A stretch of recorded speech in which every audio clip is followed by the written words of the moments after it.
Hello అండి, నేను మీ doctor Swapnasri, MD general medicine, Vijayawada. Fatty liver గురించి మాట్లాడుకుంటున్నాం కదా. ఇప్పుడు స్టేజ్ 4లో ఏమవుతుంది అనేది చూద్దాం. దీన్ని సిరోసిస్ అంటాం. అంటే ఇంకా దెబ్బ తగిలి ఒక కొంత percentage of liver cells destroy అవ్వడం కాకుండా ఎక్కువ percentage of liver cells destroy అయిపోయి మినిమల్ లివర్ సెల్స్ ఫంక్షనింగ్లో ఉండడాన్ని సిరోసిస్ అంటాం.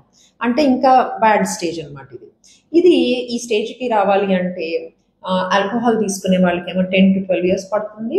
అదేంటి నాన్ ఆల్కహాలిక్స్ అంటే జస్ట్ మామూలు ఫ్యాటీ లివర్, ఇది షుగర్ వచ్చినప్పుడు లేకపోతే ఊబకాయం వచ్చినప్పుడు ఫ్యాటీ లివర్ వస్తుంది కదా, అలాంటి ఫ్యాటీ లివర్ ఉండే వాళ్ళకి 10 to 20 years పడుతుంది.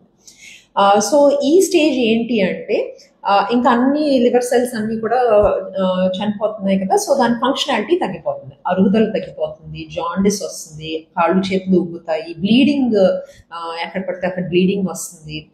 అది కాకుండా పేగులు అంటే స్టమక్లో రక్తనాళాలు ఉబ్బడం మొదలవుతాయి, పైల్స్ మొదలవుతాయి.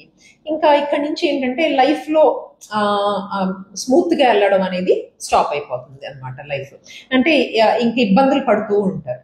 బట్ ఈ స్టేజ్లో కూడా ఎప్పుడు జాగ్రత్తలు అంటే లివర్ ప్రొటెక్షన్ అంటే ఆల్కహాల్ తీసుకోకపోవడం, లైఫ్ స్టైల్ మోడిఫికేషన్స్, షుగర్ టైట్గా కంట్రోల్లో పెట్టడం, డైట్ కంట్రోల్లో ఉంచుకోవడం, సాల్ట్ తగ్గించుకోవడం, ఇట్లాంటివన్నీ చేస్తే కాంప్లికేషన్స్ ఎక్కువ లేకుండా స్మూత్గా నడుస్తుంది లైఫ్.